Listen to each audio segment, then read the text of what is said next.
Now we're in the month of August and approaches to the release of Destiny 2 in the 6th of September. I just want to have a look back on the most problematic things that Destiny 1 ever faced since its inception from 2014. The whole problems arise in 2015 when the Taken King came out, where they introduced a whole new currency called free coin, which has enabled people to consume one in the bid for exotic drops. But the problem arise was it became too much exploited. When people find many ways and methods and all sorts of other routes to get exotics, like farming certain bosses over and over and over again in order to get exotic drops. But that caused a huge concern among certain hardcore Day 1 Destiny players, which before the free coins come out, exotics became a challenging feat to get by tying it to an exotic bounties, quests and all sorts of rewards in nightfalls and raids and prison of elders, which can get various types of exotics. When the free coins came about, it was quickly exploited, and as when it got quickly exploited, it became a common concern that it had to cause a buff.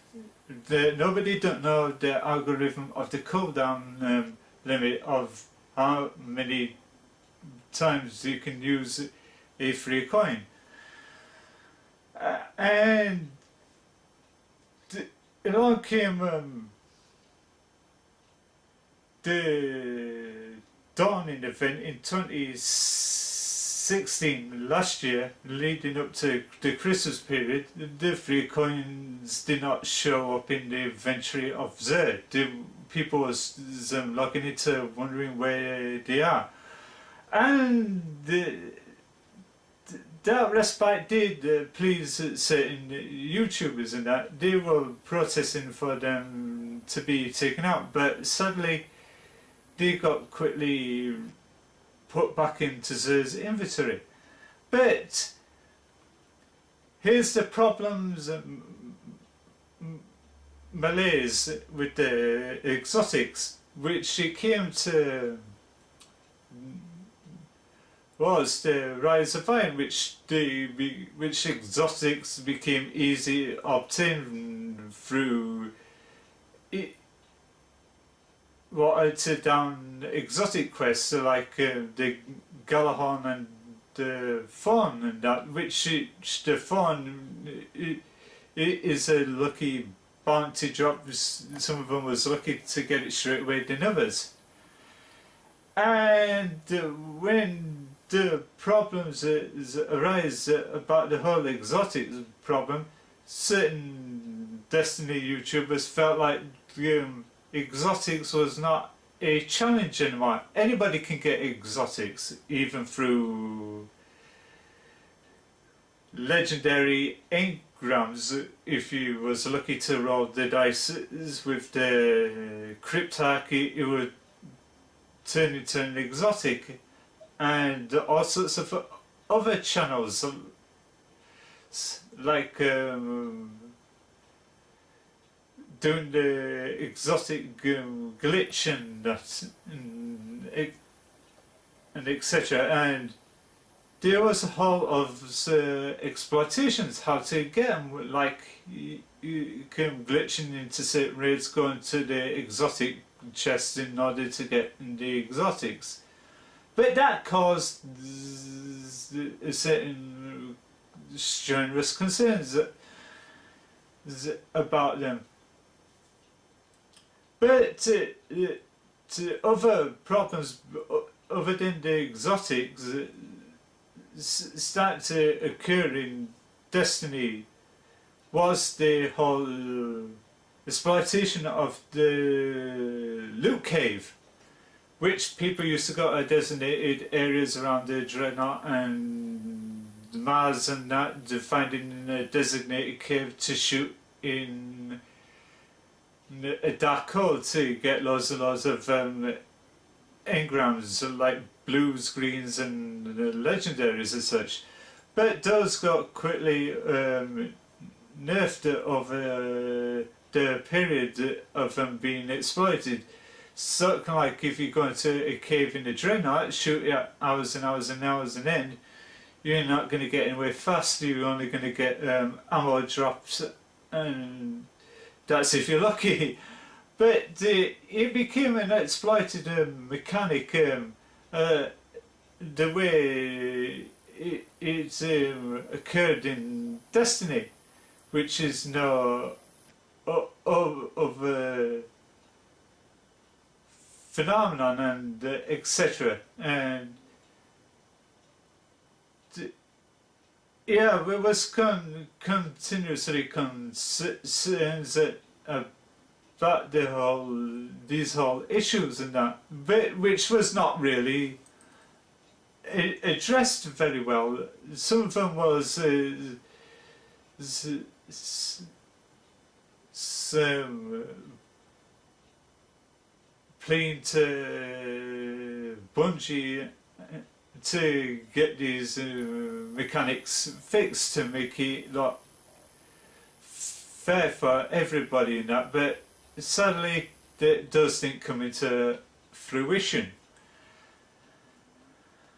And come Destiny 2, I fearing that those problems would transcend from Destiny 1 into Destiny 2, which commonly gonna start exploiting the certain methods and that, how to cheese to get weapons and that. The other problem concerning about that was the Grasp of Malok, which was the go-to weapon which before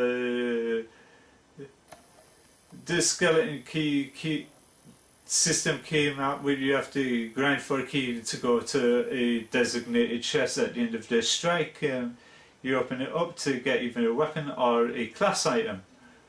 But when it came to the Omnigold strike, there was either the Omnigold bond or the Clasp of Malak, which those will begin to get exploited in that before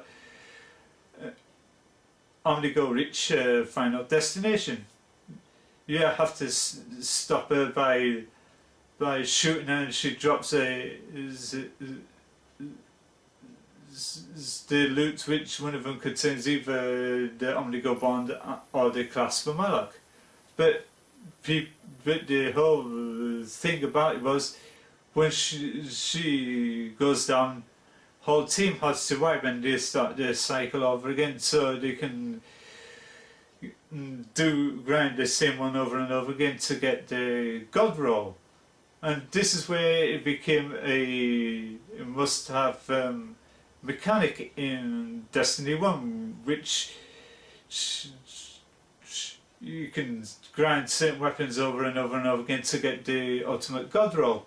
But when they come to the announcement of the behaviour of the weapon system in Destiny 2, which they removed the god rolling mechanic, trying to make it everything linear and balanced. So no Guardian isn't going to go in with one weapon that's overpowered than the counterpart has got. They're trying to make it all fairness and that. But when the news broke about that, certain YouTubers was not entirely happy about the decision, how to make it fair and balanced and that. But I strenuously considering that they might reinstate the God roll mechanic later on down the line in a later update, whatever, like they usually do. Like they have a history of announcing certain changes in that, then go back to the drawing board and ditch them and that. But yeah, those was the common issues that Destiny faced from its inception since 2014 onwards, leading towards the Taken King to the last remaining weeks of Destiny 1 when it comes to the weekly live activities and such, where these exploits has been going on ever since, and that's why games like Destiny that become an easy target for to be exploited when people not doing any activities and that. They either do glitch into certain area videos, and that was another exploitation that this game ever faced. Before they announced the DLCs that came out, people already knew the certain DLC areas, like back in vanilla, people glitched into the Omnigol strike area to find out that was set up for the Dark Below the DLC when they start introducing the strike, and likewise with Taniks,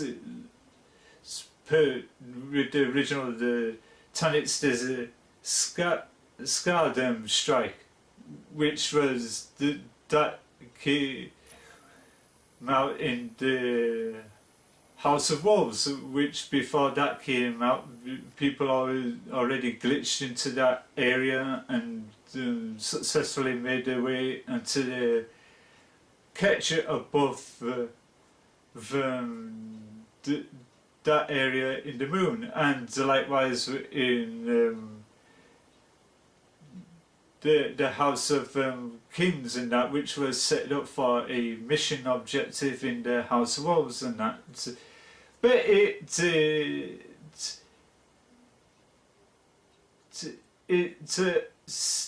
carried on right until the Rise of Iron. Before the Rise of Iron came out, there's when you go through the area which leads up to the Science Flares strike, there was this opening shaft you glitch into there, and it takes you to the future DLC area in the Rise of Iron, which they had a silver fragment and a ghost, which people found out weeks before the Rise of Iron came out, which those issues was not entirely addressed and that at the time.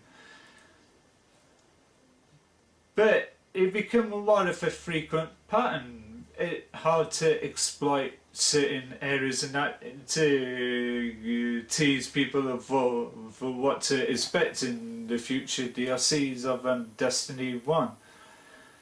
And yeah, become an exploitation in itself. But the strenuously concerns about when it comes to Destiny 2 that it might start all over again. Like people already found the certain areas by glitching into them through the D2 beta, which was set up for a public event or or a potential raid in the future DLC and that. So I said this is in the past. If Destiny 1 it can be exploited, so can Destiny 2. But up to then, my theory was correct. I was right on the money with that. But it can rear its ugly head again with these exploits and that, which comes to things like glitching into areas that you're not supposed to be there until the DLCs come out, and the loot caving and all sorts of other shenanigans going on in Destiny 1 to filter into Destiny 2. That's all I have to say about the past history and the exploitations of Destiny. I hope you enjoyed this video. If you did, please leave a comment and share. And this is me, Centrevez, Vectra, wherever you are in the world. Have a good day, and don't forget to fly sharp up and fly right. And check out my Let's Plays on my Vanguardians of the Destiny channel. I'll be leaving that link below in the video description. And check out for my further reviews and that where you have lined up and that. So, and until then, fairly well.